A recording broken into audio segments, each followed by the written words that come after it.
Hey Ringside crew, welcome to the internationally known Dudes at Ringside podcast. And now here's your host, Joe, Panther the Third. Hello there, wrestling fans, and welcome to another episode of the internationally known Dudes at Ringside podcast. And tonight we have a very, very special guest, spooky guest, awesome guest. Introduce yourself to my internationally known audience. Hi, I'm the Wicked Witch of the Ring, Jay Alejandra. Welcome. So, how did you get your start in the professional wrestling business? This is a long story. So originally I started training when I was 21, which was forever ago at this point. And I just started having a lot of pain, and it turned out to be fibromyalgia. And it took a long time to get diagnosed, and then another bit of time to figure out how to manage the pain. And I really miss wrestling a lot. So once I learned to work with the pain, I was able to consistently go to the gym again. Then I was just like, I'm going to give it another shot. So I had my first match back June of last year. Oh wow! So who exactly trained you to make you want to come back and do all this fun stuff you do? So I trained at Flatbacks, and that's Sean Spears and Tyler Breeze. And then that's just an 8-week course. And there's some stuff I needed to improve on. So I lived in Ohio at the time. So when I went back to Ohio from Florida, I started training at Ohio Pro Wrestling Academy with James Avery. So the three of them are the ones that got me all trained and to where I am right now. Awesome. So what kind of advice did they give you to like the wrestling style you do now? So there's really supportive of me doing whichever stuff I wanted to do. When I was younger, I really wanted to do the high flying stuff, but now I just do a crossbody off the top and that's it. I'm not super athletic, so they were just more encouraging me being more character work and keeping it more simple. So like you work with Tyler Breeze I guess he's been on the WWE screen, and I know some people won't think about that because he's been there and done that. But like, did you ever like bring him to the side and pick his brain about like the business and stuff like that? Yeah, they shared a lot. They would talk about him and Spears would talk about different matches they had. They always encourage us to watch certain matches. Like, this is the kind of stuff we did, and this is why. They had a whole list of matches to check out on Peacock. Actually, they would keep a running list. Not all of them were with them, but the ones with them, they were able to speak on about why they did certain things. And one that I remember really well is Spears talked about when he worked John Cena, and he had John Cena in a hold, and John Cena he was scooting forward to the ropes, got really close, and was hearing the fans cheering him on. And then John Cena pushed himself back to make it seem like Spears pulled him back and kept him from the ropes, just to get that awe from the fans. And he talked about the little things like that, how you can really, like, if you're paying attention to how the fans are reacting to things, you can really get them. Awesome. So let's talk about this your character, the witch. Like, did you like have to step back and go back and watch like any of the the old witch characters, or just like where did you come up with this whole character? So at Flatbacks, I was trying to figure out a good character because it was kind of like coming off as like average indie generic stuff is what I was doing at first. And then one of the guys decided he was going to be a clown, like an incompetent clown. And I'm just like, you know what? I can be a witch. If he's doing this, I can just be a witch and have fun with it. And I studied The Wizard of Oz. Obviously, that's a big inspiration behind it. And growing up, I also watched like a lot of witch stuff, like Charmed, and like The Craft and all these different witch movies. So out of all the witches you've watched over the years, like who would you say would be like your favorite witch of all time? Favorite witch of all time. Okay. It might be the Wicked Witch of the West. But I also really love Samantha Stevens from Bewitched. It's awesome. So I saw on your Instagram you have a cat named Salem. Have you actually ever gone to like Boston and go to that area No, before? cat's not named Salem. Oh, that was Salem. Oh my God, sorry. I No, thought it no, said her Salem. name's Sheena. I'm sorry. I saw it and misread it. I'm like, oh, There's a Sheena, Salem. there's a Steven, and there's a Selena. Selena. Well, the next cat could be Salem. Yeah, they're all music themed, Yeah. actually. I'm sorry. Selena's after Selena Quintanilla. Sheena's after the song Sheena is a punk rocker. And Steven is after Stephen Merritt of the Magnetic Fields. That's awesome. So who made your gear? Daryl Apparel. She is awesome. She's working on another set of gear for me right now that's going to be slightly different. Going to be like a red and black instead of green and black with a slightly different design. Awesome. So you're in this awesome rivalry with my 3-time guest, Sam Street. So what's going on with this rivalry? Like, just talk about it. Well, Sam is a lot of people's favorite. And I think I'm more fun. So I definitely am enjoying this and trying to get one up on her. I'm the one with the championship. She's not, just saying. We had just wrestled this past Saturday at All Star Entertainment for my title, and she, of course, lost because I'm the better one. But, we just been wrestling over different promotions. I will say that me beating her Saturday was the first time I've actually beaten her, but it doesn't matter because I beat her in the match that was the most important. So what's the record between you and Sam? Like if it was like a basketball score, a baseball score, what would the score be on the scoreboard? Okay, so 1-on-1. Let me think. I think she's won 2 or 3 times, and I've won once. Oh no. We're gonna have to do the witchy magic on the scoreboard. Just kidding. Bing! Yep. I could see the next t-shirt, a rivalry t-shirt between you two. It's she's the sports athlete, and have her like on the ground and have a cartoon foot on top of her, and you're like ding with the scoreboard. It's 1,000 to 1,000 you, Sam 0, Sam 2. Oh, that sounds great. My sister does a lot of art, and she does all the artwork stuff that I use. So maybe I should ask her to do that. Because she's this. Sam's supposed to be like the athlete, the super athlete, and you're like the witch. So I'd be like the witch. Oh my God, I could see it now. Make it like a basketball game. Have like the witches on your jersey. Make it like their colors. Oh my gosh, I could see it. I could see it. I could see it all now. Oh my God, you know what match I could see you two doing? Like an Iron Woman's match. Yeah, that would be fun to do.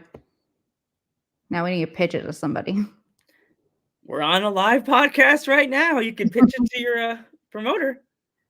Yeah, any promoter that wants to do that, I think Sam would be up for it. I'm definitely up for it. The ones that we've wrestled at have been Pure Pro Wrestling and All Star Entertainment. So if either of you are listening, you can get us on for that. So what other matches, besides an Iron Woman's match, you would want to do with Sam in this rivalry? So I'm a big Hardys fan. So when you say type of match, the first type of match that comes to my head is a ladder match. Ooh. But that would be crazy. It'll probably be fun. Oh gosh, I could see it now. I could see the video clip, like you doing like instead of like the broomstick, it's the ladder, and it's like you're like ha ha ha, and you like jump on top. Oh my gosh, that would be the coolest thing. You have to jump off the top rope, grab the ladder, and then drop it on top of Sam, and it looks like the witch jump. You have to just grab the Yeah. ladder, like straddle it, and fall off the top rope. Oh my god, that'd be so cool. Maybe a cool spot in the match. Or maybe a broom on a pole match. Oh man, but what would happen? Almost like the kendo stick on a pole match. Like whoever wins can use the broomstick as a weapon. Yeah. Okay. Okay. All right, that's another good one. So when you go to your when you go to your shows, what is like your normal like schedule like leading up to a show? Do you like more do the training? You focus in on your training, or do you like get in contact with your opponent more?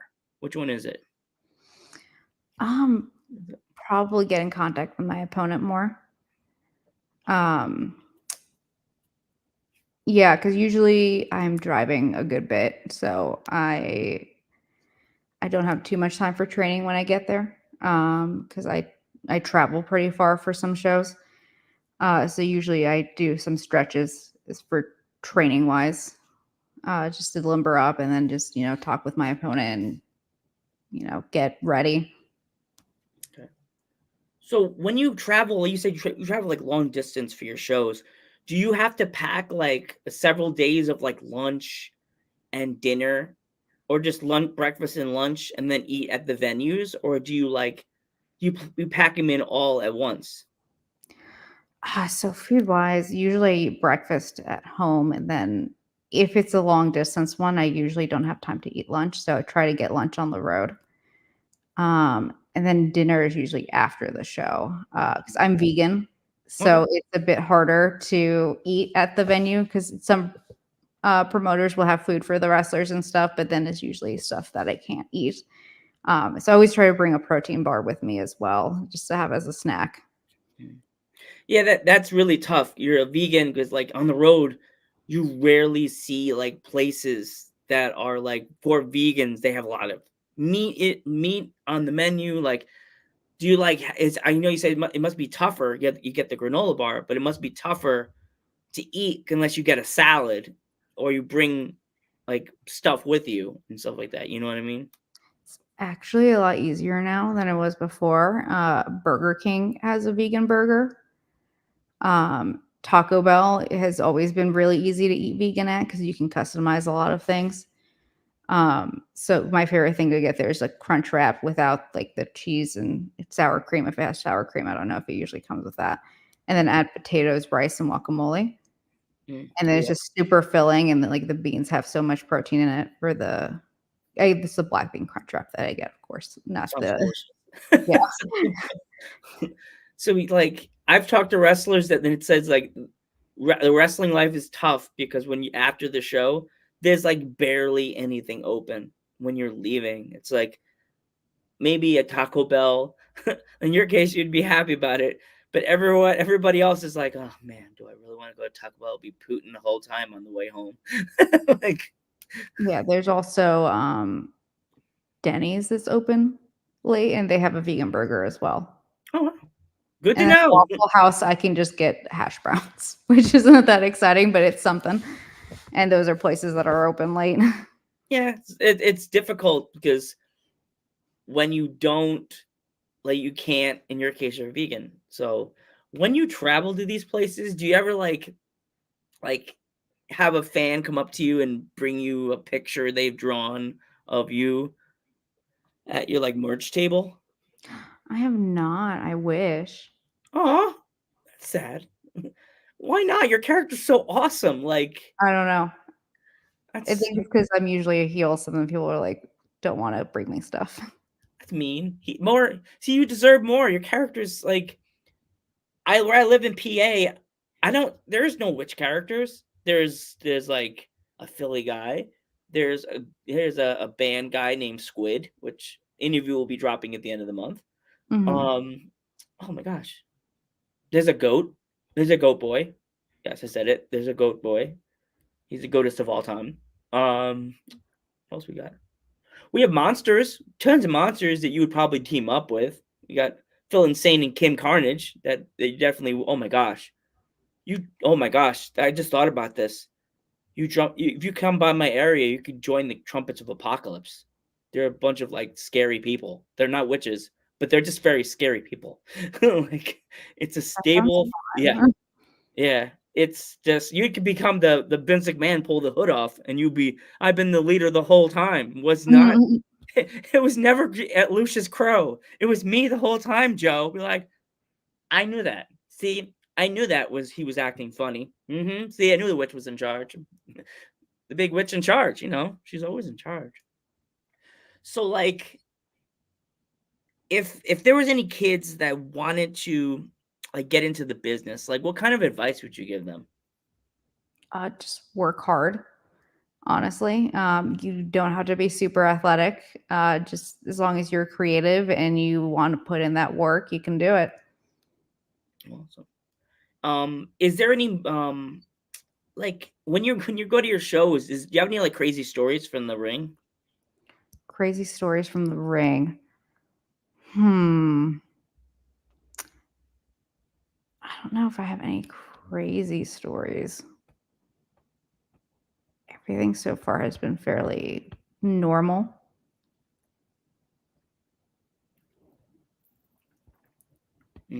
Question from a fan.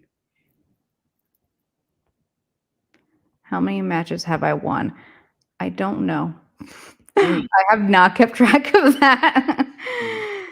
I think I've lost more than I've won, but I've won a few. It's tough these days. Back in the day, there was like nowadays we have so much internet access that it's funny and sad. I looked up my grandfather, and there was more losses than wins that were actually on track. Like they kept like a website of like wins and losses, but he wrestled in the 50s and 60s, so there was no computers. There was just people going, "I'll write that down in a piece of paper, like in a little book." So it's like kind of hard to do that. Like nowadays, just like you can open up a browser and find like everything about you and everybody that's in your roster. So like where do you see yourself in 5 to 10 years? Hopefully in AEW or the WWE. That would be amazing. I know that it'll be a bit harder because I'm getting older, but I'm not that old yet. But hopefully I can make it. Like I know Asuka made it to the WWE in her 30s, so Really? Wow. yeah. Wow. Yeah, and then there's Thunder Rosa, who's also in her 30s when she started making it big. So that is inspiration for me that I can do it. Yeah. So before we go, do you have any shows? Is there any upcoming shows that you'll be doing that you want to promote? So Assault Wrestling Alliance in Maryland is having a show on the 30th that I am part of. They are bringing in a women's championship belt, and it's going to be me and a few other women in a battle royal for it. Oh, wow. So that should be fun. That's the next show I have coming up. I had one next weekend, but it unfortunately got canceled. The venue canceled on the promoter. Oh my gosh, that's horrible. Yeah, I know. So that's not happening anymore. And then the weekend after, I'm just unavailable for any shows. So have to wait until the 30th after I wrestled 2 matches this past Saturday. So that's You're gonna win the belt, so going. I already know you're gonna win the belt. So it's like dudes at Ringside Magic, that belt's gonna be like bling. Oh, new belts to add my collection. Doom. That's what you're gonna do. If my fans want to pick up any merch or 8x10s from you, how can they do that? So if they're interested, they can just send me a message on Instagram at the Jay Alejandra is where you can find me, and I can just mail it to them. I also have a Patreon, same handle, and for one of the tiers, you get free stickers sent to you as well. Oh, cool.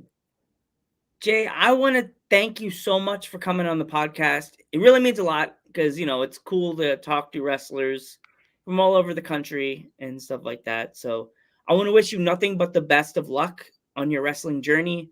And I really hope you win your battle royal and bring home the gold, win the title. So yes, having 2 belts would be nice.